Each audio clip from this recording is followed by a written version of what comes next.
music, athletics, arts, and entertainment. The Desert Tiger Podcast with Colton Geschwager. The year is 2018. One man with a plan and one podcast. Look to take over the world through stories from musicians, comedians, athletes, whether they be wrestlers, football players, or hockey players, other people who work in media or do very interesting things, whoever I can get my grubby, dirty little hands on, and try and promote and share their story. I don't know if you guys have checked the calendar yet, but in 2018, it's the year of the Desert Tiger Podcast, because we are coming straight for your throat this year with tons of amazing interviews that I already do have lined up or are lining up. So you guys have a ton of exciting material come your way. So if you're a new listener, you may want to hit that subscribe button right now. If you're someone who's been listening for a little while, well, thank you if you've hit that subscribe button. And if you've rated and reviewed the show on iTunes, you are golden in my heart. You are a gentle man or gentle woman and a scholar, whoever you may be, those that voted for me. But before I start rambling off about the future of the Desert Tiger Podcast and what we have coming forward, we have to get you introduced to today's guest. That's right, today's guest is Tanner Cyr, that is C-Y-R, and he hails from Lethbridge, Alberta. Tanner has quite a bit of music writing and recording experience. And he's looking to push that even further this year, and you're going to find out about that. Tanner recorded his first album, Killing Me, in between 2014 and 2015 with Scott Marshall of Mariana's Trench fame. And you're going to hear more about that. And you're also going to hear more about his second album, as well as the one that is on its way very soon from my boy Cody McManus at Storm the Wall Productions. Tanner has a very eclectic sound and presentation to his music, and it makes for some very, very good listening. And to say that someone could be bored by it would be lying, because the amount of detail that man puts into things is absolutely incredible. And you're going to hear some of the details that he works on and that he tries to put in all of his songs. Before we can get to our interview with Mr. Tanner Cyr, before we can let you know a little bit about what he's like, you know we like to give you a little bit of music to get you in the mood for who you're going to be listening to and give you a better understanding of them. So, I've chosen one of the songs off of Tanner's second release, which is entitled Angel from Hell.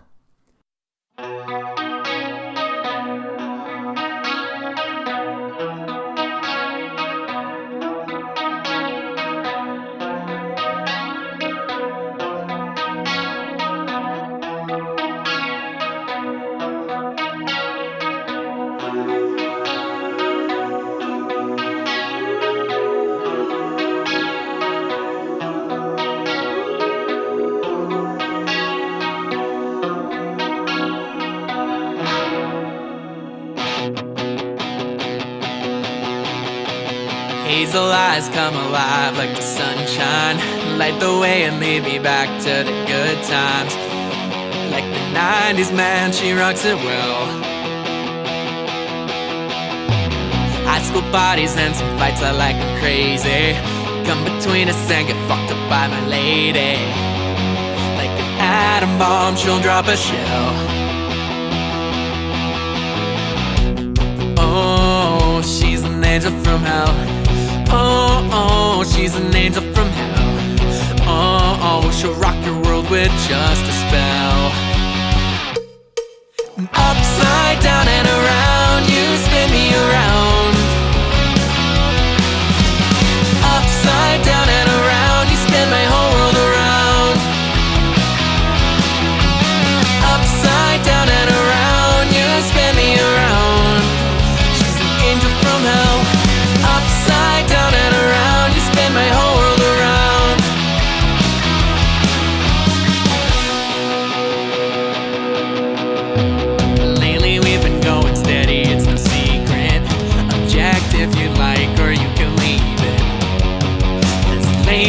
all my lefts have gone right.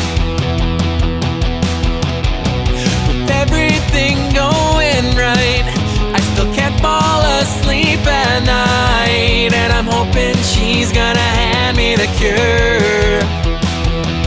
Whoa, oh, she's an angel from hell. Oh, she's an angel from hell.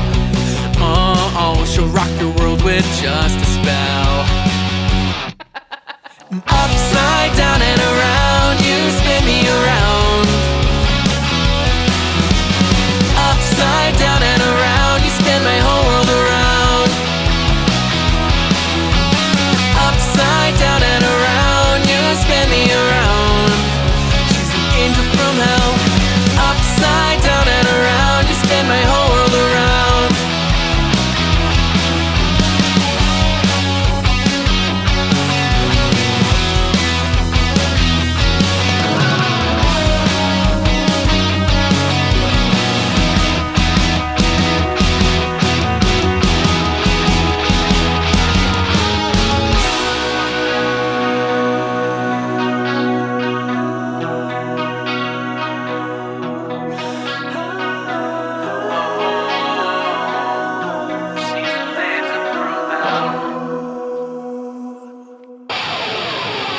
Upside down and around, you spin me around.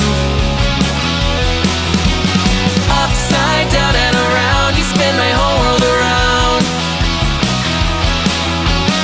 Upside down and around, you spin me around. She's an angel from hell. Upside down and around, you spin my whole world around.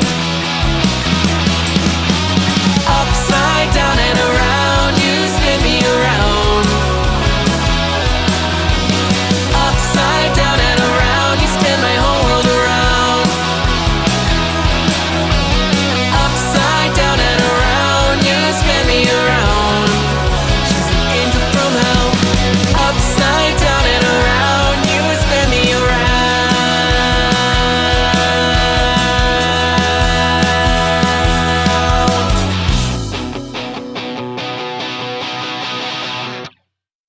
The Desert Tiger Podcast. There we go.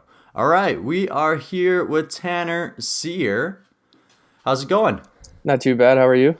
I am doing a lot better than I was yesterday, but we do not have to get into that one. Perfect.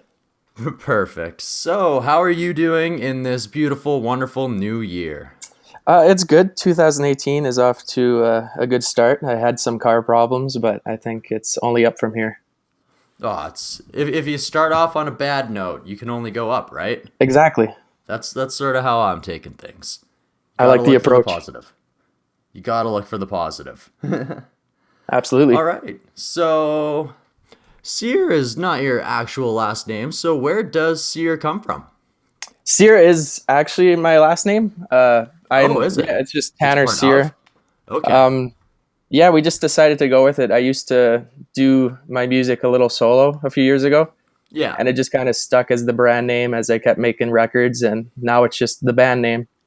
Okay. Yeah, you look at bands like Billy Talent and you ask someone, do you listen to Billy Talent? They're like, oh, I love that guy. And you automatically know they don't listen to Billy Talent because no one in the band is named Billy. So, Well, it's the name Billy Talent comes from Hardcore Logo. oh, really? I didn't even know that. It was a movie that was made in the 90s that stars Hugh Dillon, lead singer of the Headstones. Oh, I need to watch this then because I love Billy Talent. I basically grew up on Billy Talent. Yeah, Billy Talent is named after the guitarist in that movie. Oh, okay. That makes somewhat of sense then because we were Yeah. kind of pushing that direction then, and we just want someone in the band to actually have the name. Yeah, no, it's everybody thinks that somebody in the band is named Billy, and then I was an extra in the second Hardcore Logo, and that's how I ended up finding out that Billy Talent was actually a character in the director's movies. Oh, that's insane. Yeah, it was kind of insane. Are the movies any good? The first one is good, the second one's a little eh. I'll watch them anyways. But yeah, the first one is fantastic. If you are a fan of Hugh Dillon's acting, This is pretty much where he got his start, and it is on point. It's the tale of like a punk rock band traveling across Western Canada on their last tour ever. Oh, perfect. Yeah, and it's just like they just go through all sorts of stuff, and like they end up having like satanic fucking trips. And Beautiful. oh yeah, it's a wonderful movie. Okay, so what do you do in the Tanner Sear project? I do a little bit of everything. We just recently have a lead guitarist. I'm not much of a Okay. guitarist, but I do a lot of the rhythm guitars, acoustic guitars. I'm a bassist myself, but I play acoustic Okay. live. I write Okay, all of so you songs kind and of started out by writing everything, and then you added in the guitarist afterwards? Yeah, I've always grown up just kind of trying to write music. I would like reverse engineer songs I liked, and I've kind of just grown that way. But I Oh, do write on awesome. acoustic. But I played on Angel from Hell. My last record was the only time I've ever played live drums. Oh, wow. Yeah, so that was Yeah, interesting. most guys who don't really play drums usually wouldn't even attempt that. They would just get a friggin' machine to do it for them. So, Yeah, I use a lot of the machines too in some tracks, but like I yeah, had a lot of help. Like I work with Storm the Wall and Cody McManus of Bellevue as well. He yeah, can beautiful make me guys. sound like a good drummer. I'm a decent drummer, but he makes me sound a whole lot better.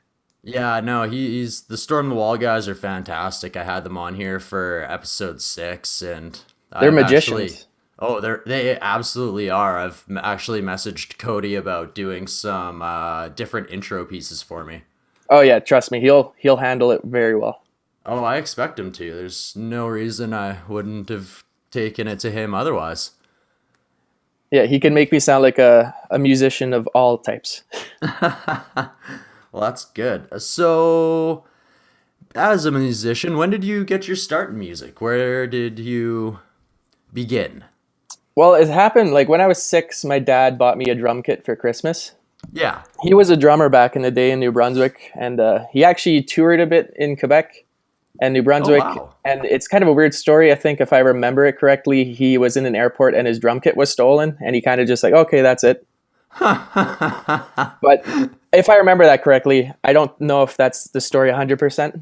That's in Yeah, my memory. either way, it's a little unfortunate. I could see how that could possibly turn somebody away from Yeah, continually to make something. it's a funny story. I like to think that's the 100% truth. But then he got me a drum kit when I was 6. He tried to teach me, and I wanted nothing to do with it. So I Yeah. kind of didn't touch music for a while. I didn't really listen to music either. And then to bring it back around to Billy Talent, we wanted Billy Talent 2 CD on the radio. I would just sit in Okay. my room, listen to that album over and over again, reading the lyrics. I'm like, okay, I want to do music now. And for Mm-hmm. whatever reason, I wanted to play bass. I would watch videos of bands and I would watch the guitarist. I'm like, that looks hard. I don't want to do that. Drumming was hard. I don't want to do that. But I saw the bassist. I'm like, that guy's playing the easy guitar. I want to learn that one. Yeah. So I, See, as someone who started in guitar and who now plays bass, yeah. I actually have a lot of respect for bass, and that's why I made the switch. I love bassists. Like It's you got Flea amazing. out there. If you're familiar with the band Muse, that guy is insane. Oh, man, Hysteria is one of like the Yeah. first songs I ever learned, and like I actually just got cleared by a doctor again to play bass again, so I plan on learning that What happened again. with the doctor? Oh, I shattered my wrist like 6 months ago, and I was told don't play music or your Oh, that's screws horrible. might pop out. Yeah. That is horrible. So I Yeah. literally am just able to play music now. Yeah, I have a special place in my heart for Muse. Like when I first picked up the bass, I was like 13 or 14. It was years till I picked up music again. And I just sat in my basement and again, just learning every Muse song. At one point in my life, I have played every Muse song on the bass. And I'm like so Oh, proud of that. I wow. love that band. Yeah, no, I'm actually kind of jealous of that. Is like I wish I knew that much of any band's repertoire. Yeah, I went insane on the Muse and Billy Talent for my bass. And then I don't eventually I blame you. branched out into everything else. And that's it. Is like Billy Talent too. Like I remember that CD. Me and my best friend used to listen to that every single weekend, like on repeat, and like that was a powerful album. So I understand where you're coming from on that one. Oh, I still throw it on some of these days, like back to Oh, front. same. Like I know every note, every word.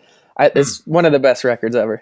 It's fantastic. It's truly like I still think it's probably their best one, Oh, hands down, in my hands opinion. down. I agree. All right, so after you started there, before we started talking, you mentioned that you played a little bit of music in school, but then took a bit of a break. So, what was your experience with music in school, and then why did you end up taking like time off from like live shows and stuff?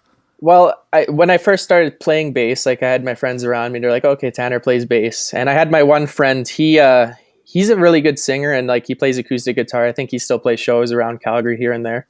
Yeah. But he had some songs, and he wanted to record them. Like, oh, okay, I'll play bass for you. And we ended up putting a few bucks together and just went into a studio one day and recorded a few songs. Mm-hmm. He printed some CDs and he made a name for us. It's the weirdest name ever. I used to play in a band. Like this band was called Fictional Virginity. Yeah, and like the weirdest part about that name is that our gym teacher made it for us because he was friends with our gym teacher. Really? Yeah, it's so weird. Oh wow. Yeah, but I went along with it. It came out when we went into grade 10, and we just kind of sold it out of our backpacks. But that was the end of Fictional Virginity, and I kind of just went on my own way. That's fair. Yeah, it was fun though, interesting. Yeah, no doubt. Oh, so then you took a little bit of time off, and then what made you decide to start playing again in more so than just a hobby fashion? I started picking up GarageBand near the end of high school. So this is maybe around 2011, 2012. Yeah. So I started learning more guitar and drums. I had a little electric kit. So I started putting a bunch of instrumentals together. At that time, I had no faith in my singing whatsoever. I've gotten a little bit better. It's hard to have faith in your singing if you've never been a singer before. It's incredibly hard. It can actually affect your singing ability.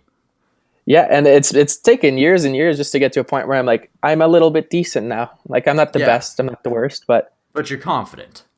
I'm getting there. That it takes. Yeah, it's definitely getting better, so I'll keep at it. But yeah, I kept doing instrumentals, and eventually I started singing on them. And then I actually took 2 years off of school after I graduated. I'm at U of L now for audio digital. Okay. But in those 2 years, I did construction. I remember working out in like minus 40 weather, just thinking like, I got to do something, like either start doing music or go to school. So I set the path on doing both of them basically. And that's when I did my first record. And then from there I went to school, and then we did Angel from Hell. And now we're working on the new one that should be due out around mid 2018. Okay. Nice. So that'll be your third? Yeah, the third one. It's going to be called A Storm You Can Weather. We'll have the first single called Nightclub Dancing Devotee come out, I believe, on February 16th, just before we go on a tour with Mostly Wanted. Okay. It's good boys in the Mostly Wanted crew. They seem great. They love to have fun, so they're always good to be around. So let's start off with the first record then. Yeah, back in the day. Back in, released in 2016, so written in 2015. Well, we started recording that record in 2014. It took forever to do that because I did have the full-time job at that time, and it was still just me, so I was doing like part by part. So you're trying to do everything plus balancing the work, plus balancing life. Yeah, and that was when I first started singing too, so I had to wrap my head around like, I'm going to be the singer on this, and it might not be the best. It turned out well. Like I look back on that record, I'm like, it's better than I give it credit for nowadays. Yeah. It is what it is. It took a while to make that one, and like it was finished mid 2015, and the guy I did it with actually started Mariana's Trench with Josh Ramsey. Yeah, Steve Marshall, yeah, he's a great dude. He's out in Vancouver now. Okay. But we had one song, it was called Party on Top of the World. Yeah. And he thought he had we had a good song out of that one, so we had a guy come down from Edmonton. His name was Paul Wyota. Yeah. He redid the vocals on that song, and we were trying to push that song for some kind of release elsewhere through maybe 604 or some other place. And that's what really stretched out the release of having Killing Me come out. We were just waiting to see if something could happen with that song. Yeah. Eventually, nothing really did happen with that song, so I personally just took Killing Me out, and that's why it took basically 2 years to get that one out. Well, that's it. Is at some point you just sort of have to decide: am I going to wait for hms and ahs, or am I just gonna put it out there and let them come to me after? Yeah, sure, yeah. It was good to get out. I was waiting to kind of just finally do something on my own, and it was fun to have that album come out and then just continue forward with it. Okay, that's awesome. Is there any track on that album that really stands out for you? Because the first album is usually like the story of your life before that, right? So it's like, is there anything that like really hits home with you or sticks with you?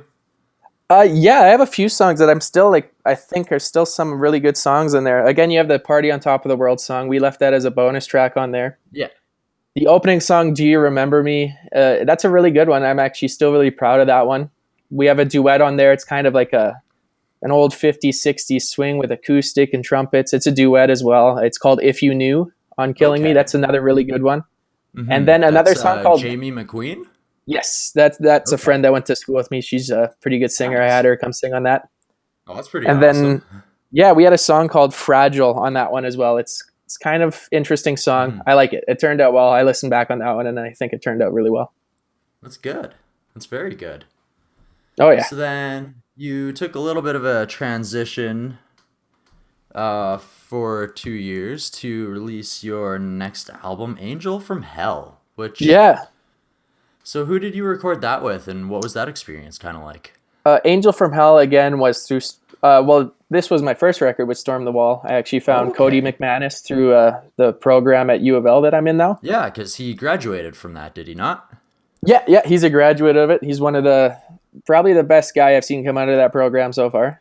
That's good. Yeah, you run into different ambitions in that program. Well, there's so many different types of music, and out there it's the types of people that end up in that sort of program are the ones that aren't the popular types of music, so you get a lot of eclectic sounds and emotions. Yeah, and it almost plays to the benefit of the program where you could be the one and only person with your set of goals or ambitions, and you could find a path with that, and I think a lot of people have that in the program as well. Yeah.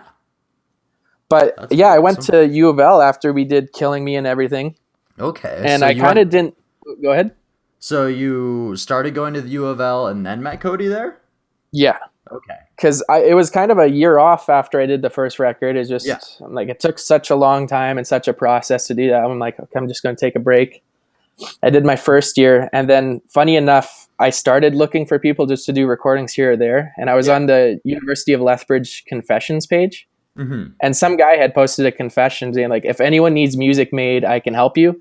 Yeah. And I commented, and a guy messaged me back. His name is Tyler Van Den Duel, I believe, if I have his name correct. Mm-hmm. He actually was the first guy I started working on Angel from Hell with. He also is a solo artist. He has some of his stuff out there. Okay. But he brought me into the studio in Lethbridge.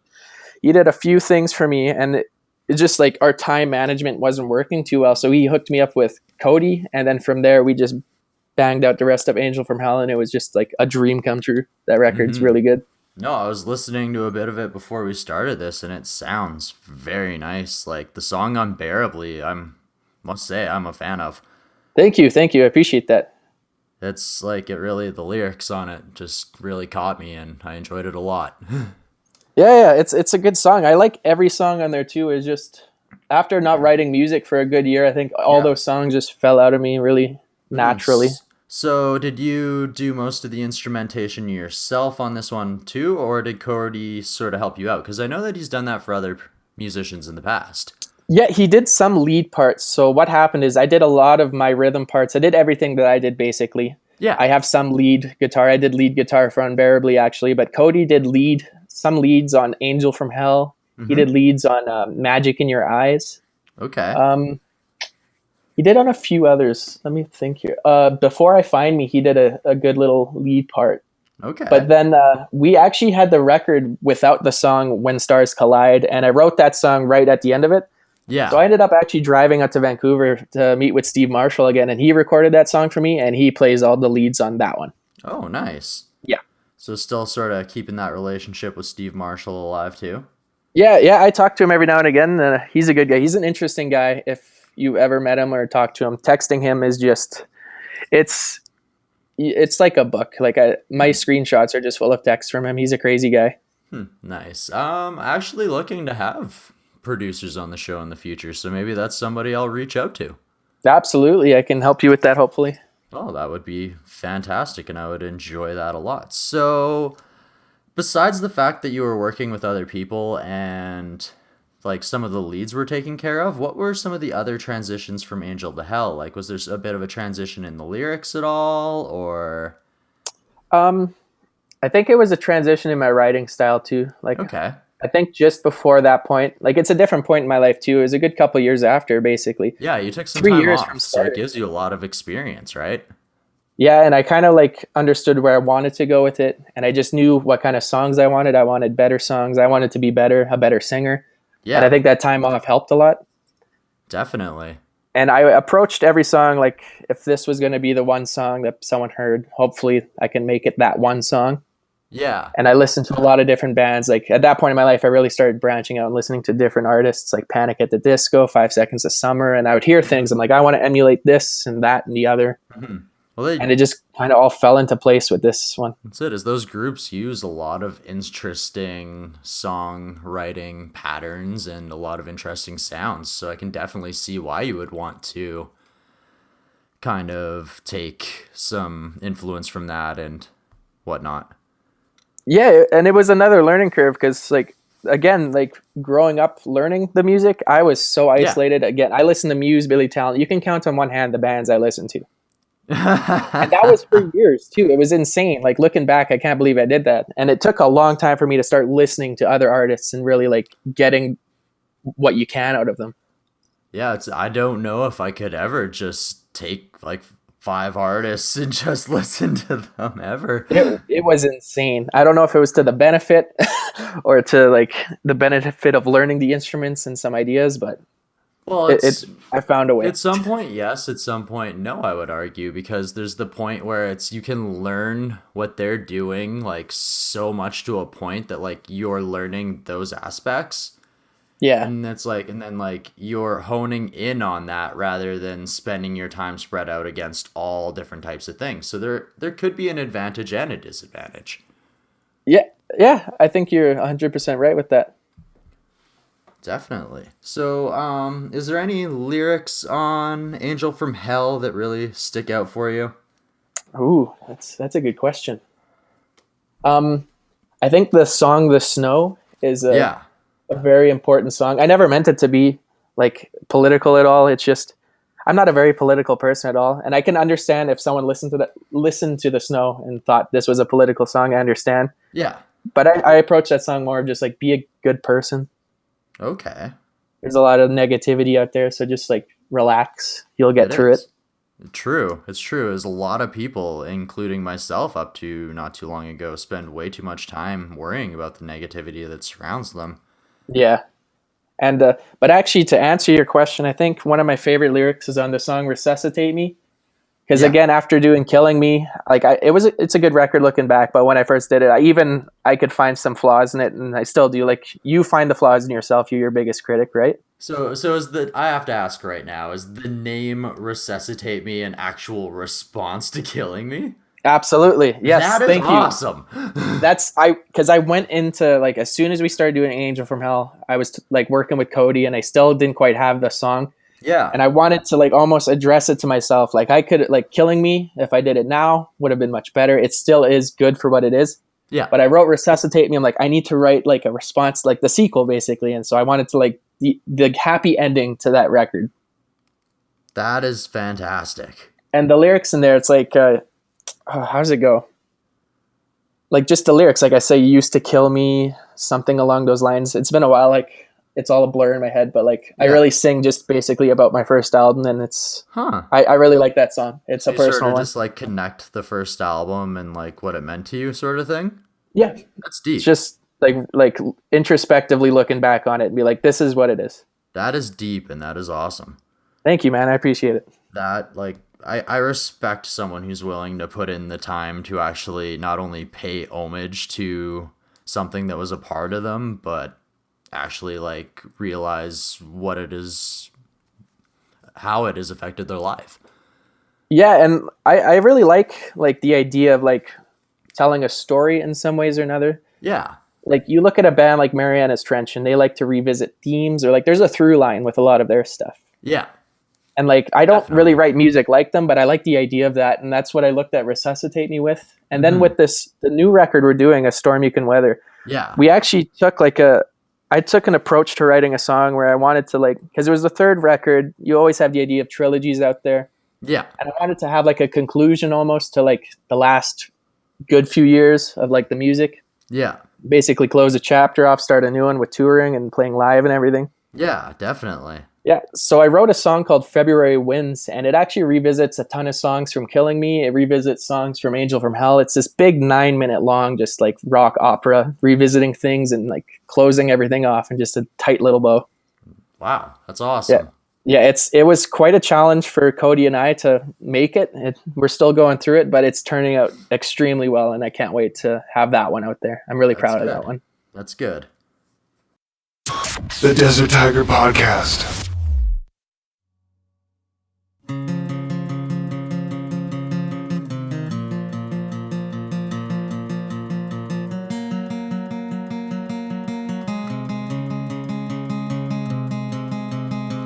Hats off to your feet, everyone around me. Let's applaud this disaster spinning round me. Guitars will play, the house will shake.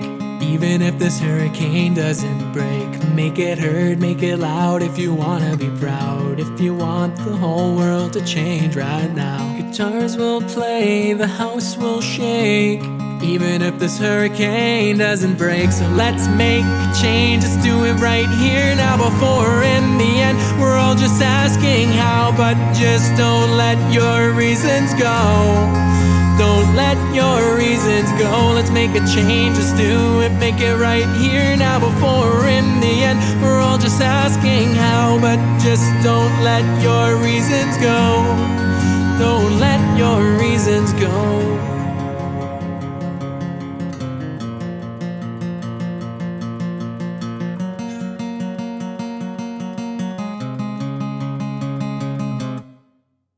Man in the street needing money, gonna get his ass beat by a leader who can't see down their own street. Guitars will play, the house will shake. Even if this hurricane doesn't break, the boats do sink. If the hole's right where you think, better make a change before we dry the ink. Guitars will play, the house will shake.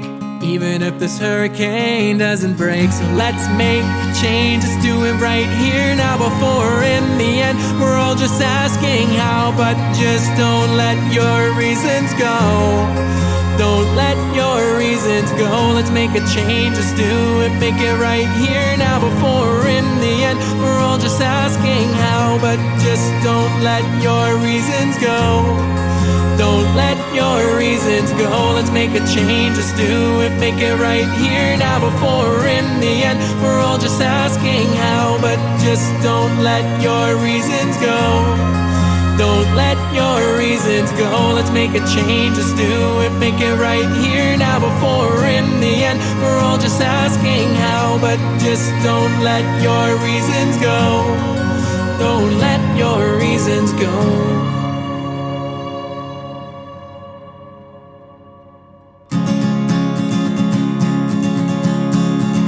And we will sail all night and pray the darkness does give way to the light. I wish I might see this through.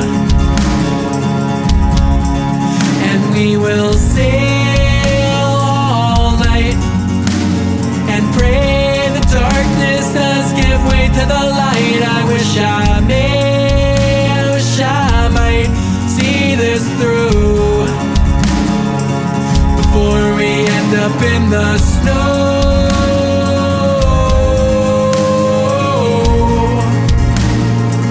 Before we end up in the snow.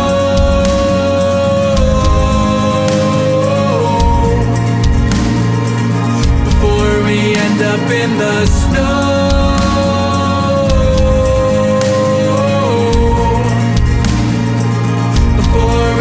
Up in the snow.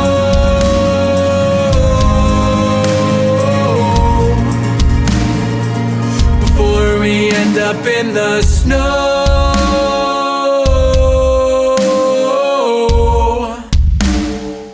Before we end up in the snow.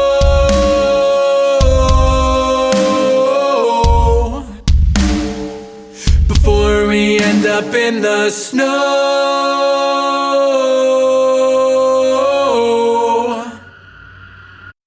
The Desert Tiger Podcast. So, who does your artwork? For which? Well, I would have to say, because Killing Me is, it's an interesting picture, definitely. Yeah, we didn't try too hard with Killing Me, actually. Yeah. We, there's like a couple of like folders of art that we had on a desktop, and that one spoke to us. And I actually made the joke, because you have on the cover, there's one of the leaf petals that fell. I'm like, oh, you should put the title next to that. And we're like, oh, that fits with Killing Me. And we just found that picture and went with it. That's awesome. Yeah, it was pretty just like last minute with that one. Angel from Hell, I kind of planned out a little more. Yeah, because you've got that split. Yeah. Sort of. Like, you've got... Well, there is angels and demons on both sides, but it's still... Like, it is sort of split down the middle, and the artwork sort of, like, picks a tale of both things, and yet both sides are still fighting with themselves. Yeah, and I think, like, I don't know if it was 100% intentional, but I think a lot of Angel from Hell just came from, like looking back at yourself, again, the introspective theme, and just learning to embrace flaws and, like, the good things, the bad things, this is what it is. And I think that's what that record ended up being, really, in the end. Okay. That's awesome. So you said that you are currently working on A Storm You Can Weather. Yeah, that's the next one. It's a good one. Okay, so you're pretty excited for that one. Excited to take it on the road. Yeah, not like here's the thing. Killing Me, I look back, good album. Angel from Hell, extremely proud of it. But this next one really makes Angel from Hell look worse than Killing Me. Like this, like I think, like, personally, I've taken a songwriting step just as an artist as well. Like, everything is just working at 100% on this record, I believe. That's fantastic. I am super excited for it. There's like some like odd songs on there, like in a good way. Like each song is just such a character. It's very eclectic in its presentation, sort of thing. Almost. And like I kind of have that habit with records too, but I think this is the first time where like the chaos has like a really round theme and like through line. Like it's very like cohesive, this one. Okay. Very like natural, I think. Flows a lot more. Yeah, I would say so, yeah. Okay, that's awesome. You happen to mention that you are... Well, actually, first, I should ask, when are you planning on releasing that? The record itself, I believe we're going to have out either in June or July. Okay, so sometime in the summer here. Yeah, and we're going to plan a tour for that, hopefully, if everything goes well. We're going to tour the record as it comes out, but leading up to it, we will have a couple of singles come out. I'm sure that will work out, so that probably means a couple of videos on the way as well? Yeah, for the new one, Nightclub Dancing Devotee, the first single from the record, we will be having a lyric video that comes out with it. It comes out on February 16th, and then we played... Oh. Yeah, it's going to be in support of a tour that we're doing again with Mostly Wanted, and we'll be playing the first show in Lethbridge on the 17th. Okay, and that is going to be a tour of Western Canada, correct? Absolutely. Spanning Saskatchewan, Alberta, and BC? Yep. Okay, that's pretty awesome. Yeah, I'm super excited for it, to get that song out there and start playing some more of the songs. Yeah, I know that I got a invite from the lead singer from Mostly Wanted about going out to the show, so I'm definitely going to try and make it out. Yeah, I'd love to see you out there. That'd be great. Yeah, man, I love making the trip for a good show, so make it out there for sure. Perfect. See my good boys in Storm the Wall as well. Yeah, I think Cody's going to try and tag along to most of the shows there. Should be great. Okay. I know that he usually likes to do some of the driving portions of the tours, so... Yeah, he finds a way with everything. He finds a way with everything, man. He is dedicated. Yeah, he's good. And I love working with him because it's just working with people who not only care about what they're doing, but also care about everything else that they're involved in and want to just help everybody be the best product they can possibly be, man. Like, that's what he does for me. A. 100%. Great A. Love the dude. If it weren't for him, we wouldn't be talking right now, right? Oh, exactly. And I plan on giving him a huge shout out in the outro for that. Absolutely. Cody, we love you. We love you so much. Whoop whoop. Yeah. Hopefully he's listening to this point. We'll make him listen to this point. Oh, we know he'll listen to this point. He will. If not, I'll tie him to a chair and Yeah. We'll get him to make listen. it happen. Exactly. All right. So you have a tour coming up. You have a album coming out. What else is on the scope? What else is in the future for Mr. Tanner Sear? I think after this next record comes off, again, like I said, it's closing off a chapter with those 3 records there. I really want to focus on playing live more, just getting better live, being a better singer, being a better artist. And I think that will lend itself better to writing more material in the future, better material. I think I could always get better.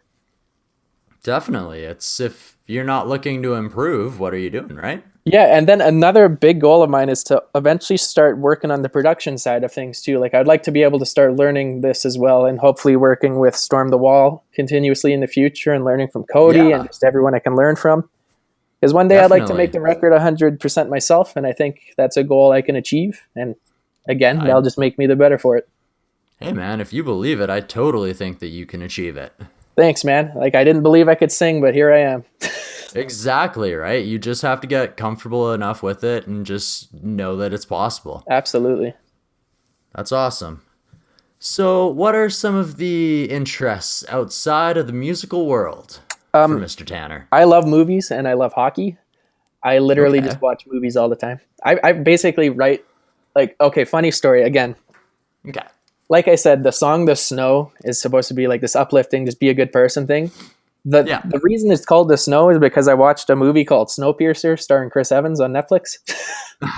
And it kind of lends to the political thing that I didn't intend to, where it's like they're stuck on a train and like the front train has all the rich people. I'm like, oh, that's cool. I'm just going to call this song The Snow. And that's why it's called The Snow. Huh. Yeah. So like that's pretty deadly. Like a lot of things, like I find a lot of metaphors in movies too. Like I love the movie La La Land, if you've seen it. I have not seen it yet, but I plan on to. I thoroughly enjoy that movie. It's one of my favorites. I've seen it far too many times. But on Angel from Hell, Magic in Your Eyes, I have a reference to that. When I first wrote Drop Your Pride, it was more like of an Ed Sheeran rappy thing in the verse. Yeah. And I had throwaway lines to like Star Wars and stuff, and just like I like to like incorporate everything I watch almost. Like I love movies. It's insane. That's deadly. That's it, as you incorporate the things around you, and that kind of makes the people that are listening to you not only feel more connected, but just makes it so much more out there. Yeah, I like to have the personal little touch as well as the metaphors and everything. Yeah, definitely. It's awesome. So what kind of movies are you into? Like, do you have a specific genre, or? If a movie can make me cry, I genuinely give it like 3 more points than it deserves. I love like movies that can make me cry, happy cry, sad cry. I don't care. Sad movies are the best. I don't know why. Oh my God. And then I personally love the Avengers, anything Marvel. I mean, DC is okay. They're getting up there. Hopefully they can get their shit together. You have to be a fan of darker movies, and you have to actually understand the DC storyline. Because it's like, so many people hate things, but it's like, it's because they're referencing so many goddamn things at once. It's just Zack Snyder is a good visual director. He's not a good storyteller, in my opinion. It's like Batman vs Superman hints at like, oh, here's like these 5 different scenarios we could do. Yeah, it's just like a combination of like 10 years of material, basically. No, exactly. It's like we're going to hint at all these different things, but we're not going to confirm anything for you. So basically, we can just do whatever we want because we have the Flash and he's a time traveler. Yeah, and like I watched the Ultimate Edition of that one, and I actually like the Ultimate Edition. It's a decent little movie there. Like it makes sense more than like what they released. No, it's like a lot of people don't understand it, but it's like you actually have to look at it, and it's like right off the bat, you know it's an alternate universe because Batman's dad is alive. Yeah. But like, it's like a lot of people can't see through that. It's just like I watched that Ultimate Edition. I'm like, oh, this is better than what people thought. And then like they did Justice League and they like chopped it all up with Joss Whedon. I'm like, oh, now I want to see the Zack Snyder one.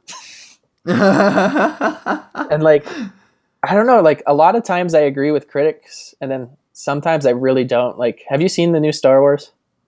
I have. I don't like no spoilers or whatever unless you want to talk spoilers. I hated that movie. I don't know why. I mean, I know why. I have I think factually I have a lot of opinions that make sense why it's really stupid. But if you like it, the more to you. Why a lot of people don't like it, but to me, it was realistic. It's realistic to a point, I think. It's like, I know that a lot of people have a way and it's not their Luke, but I feel that it fits the Luke character because in reality, Luke is weak enough to do these things.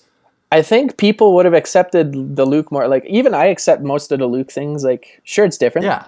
But, like, I think it would have been, like, just presented in a better movie, I think. Like, that movie, every second of that movie is on the verge of brilliance, but it's like a drunk guy stumbling home at the end of the night. It just can't put one foot in front of the other.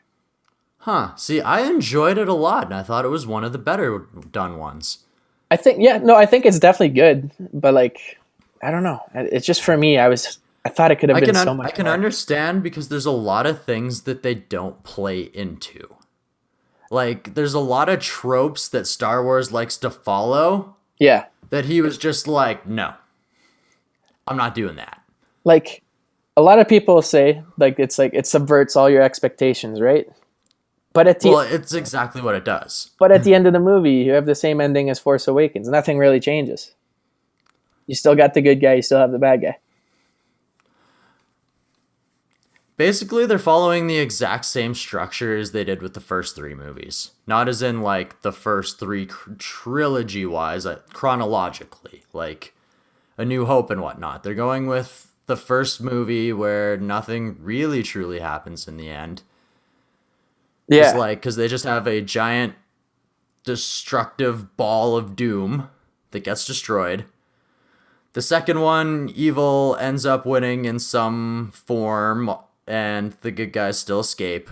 And in the third movie, it's probably going to be tied together with the good guys winning. If they have another Death Star in the ninth one, I'm going to laugh so hard. I'll actually almost respect them for doing it. That would be so stupid. I'd almost respect it. I almost would too, because it'd be like, man, you guys are dedicated. Yeah, that'd actually be hilarious. And like, okay, well, sure. I mean, if you guys really, really, really just like Spheres of Doom. That'd be great. I would love that. But yeah, I don't know. Maybe there's something to learn with the storytelling of that one. Maybe on my fourth record, I'll just go 100% the other way of where I'm going, and I'll just do like a folk record. Maybe I'll do a country record next. Who knows? Who knows, right? Yeah, I'll go the Star Wars route. Go anywhere. And if people don't like it, I'll say it's subverting your expectations. It's too smart for you. That's too smart for you. That's what I'll tell them. It was one of the most real storylines for me, but I can understand a lot of the problems that people did have. Personally, I walked away from that movie. I'm like, Kylo Ren was probably made the most sense out of everyone. Kylo Ren played his character perfectly. Yeah.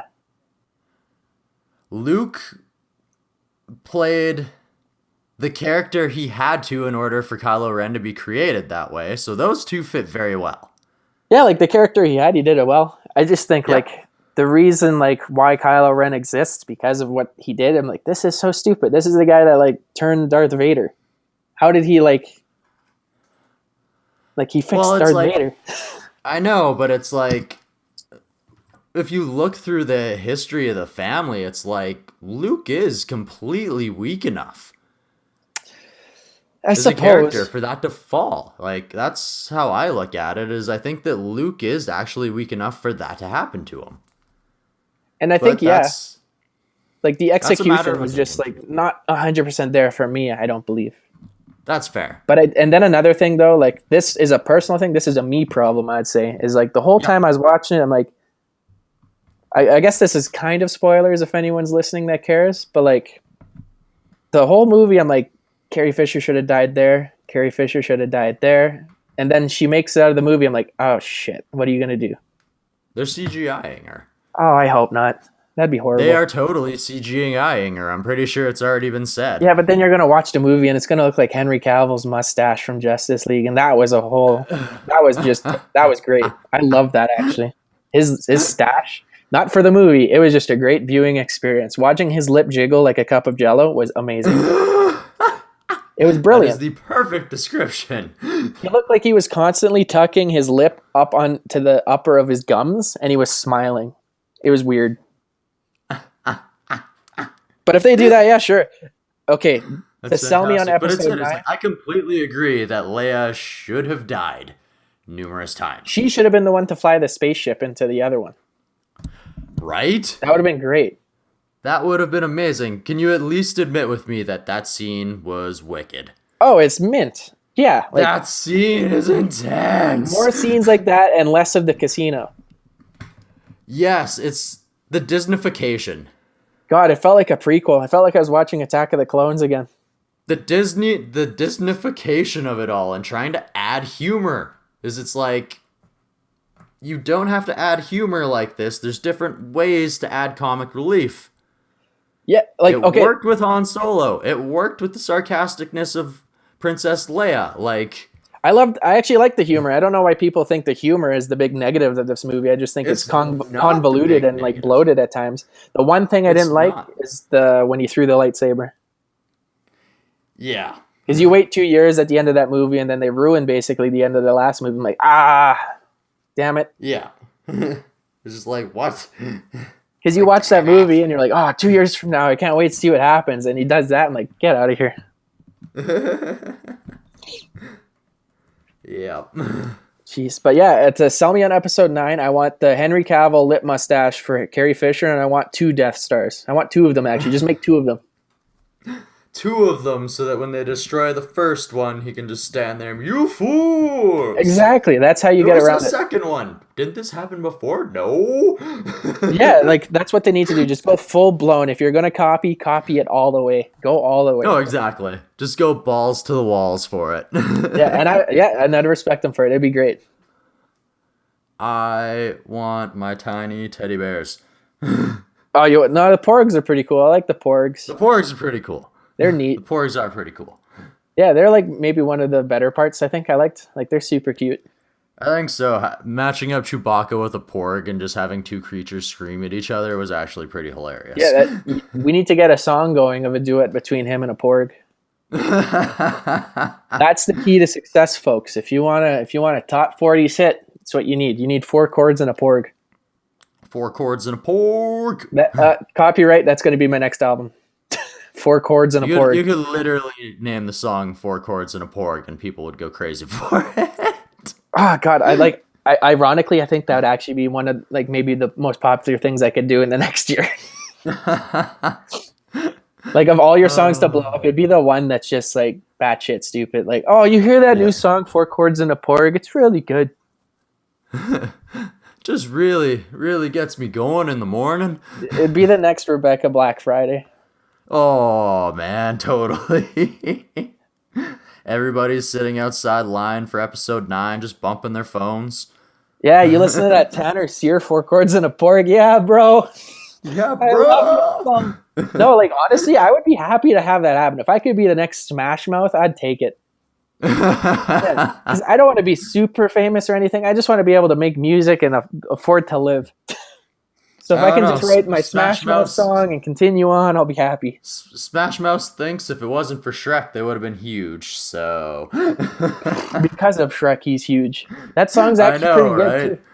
Yeah, I'm pretty sure it's their Facebook page where it's like, if it wasn't for Shrek, we finna be huge. Oh God.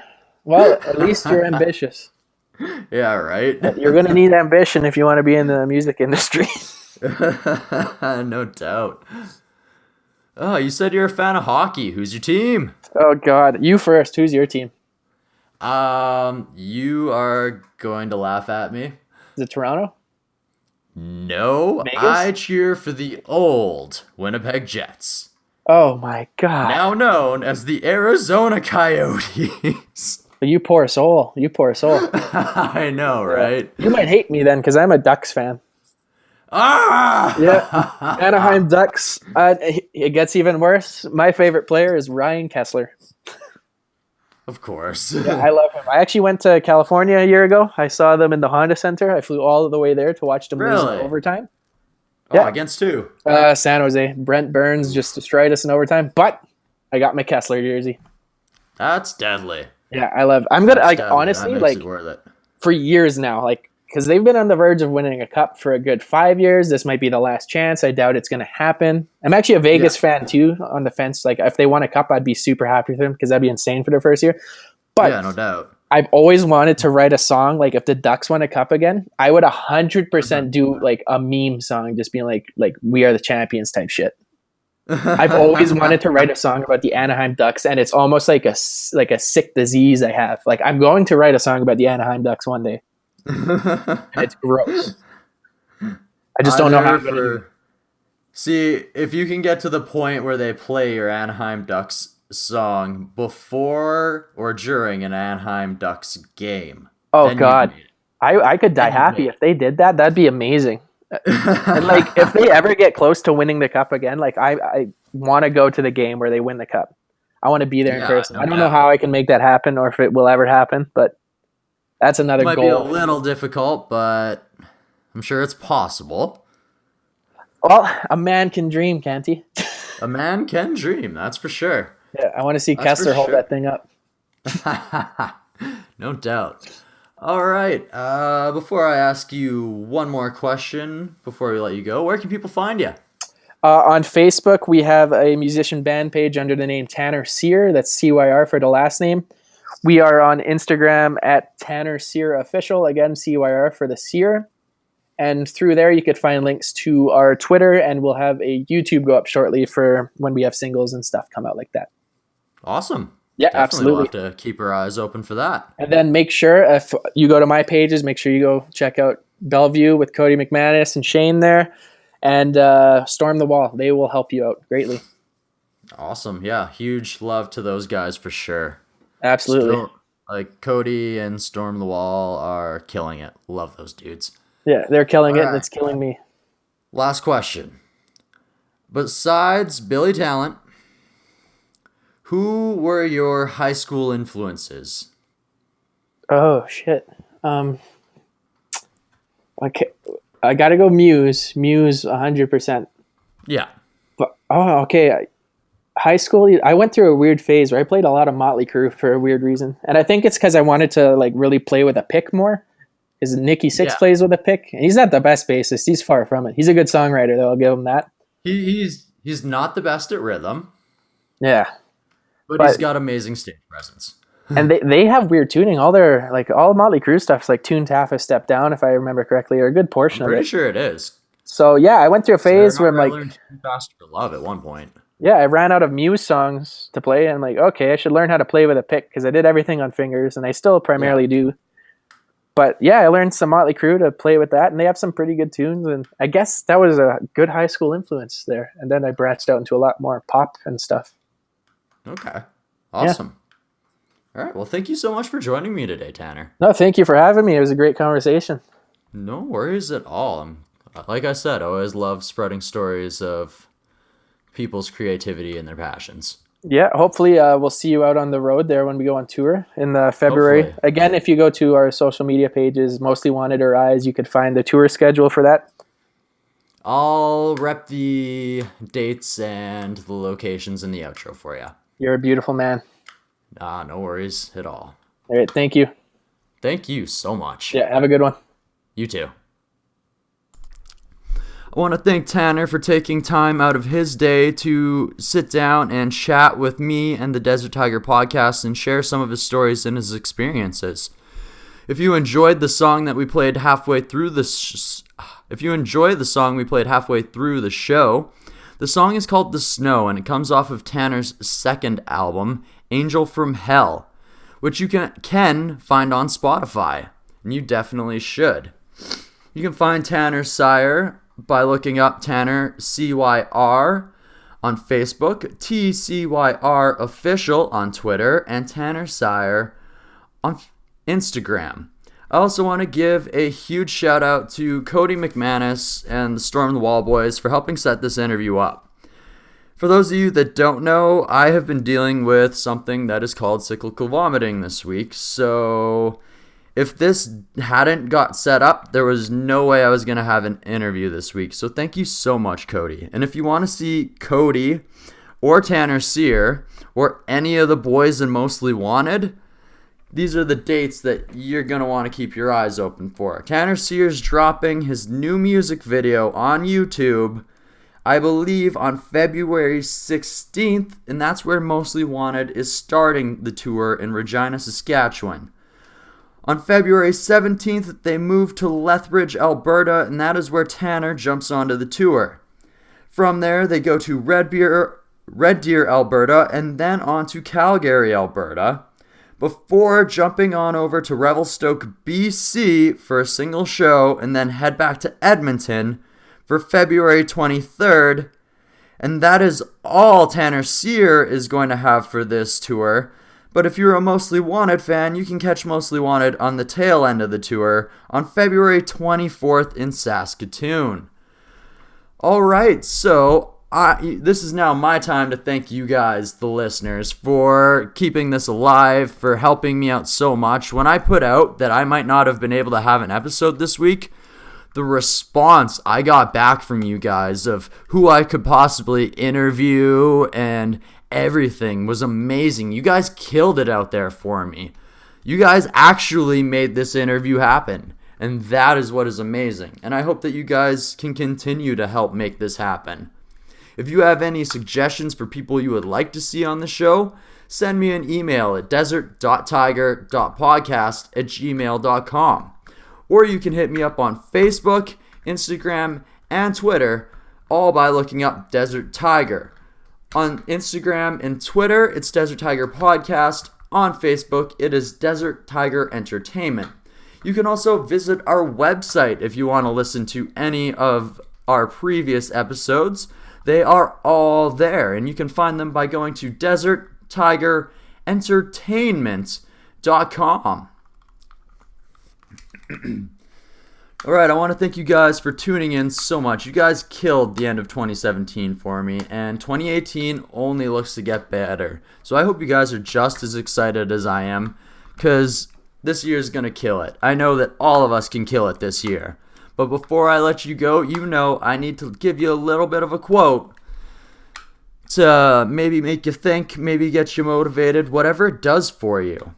This is one to maybe make you think. And this comes from a song by Tori Amos. Never going back again to crucify myself again. You know, never going back again to cruise myself every day. What does that mean? It means that every day people look at themselves and they beat themselves up for the things that they don't think they're worthy of, or the things that they think they're incapable of. Don't let these things accept you. Quit crucifying yourself and holding yourself back. When are you going to love you as I love you? Have a great day, everybody, whatever generic time of the day it is.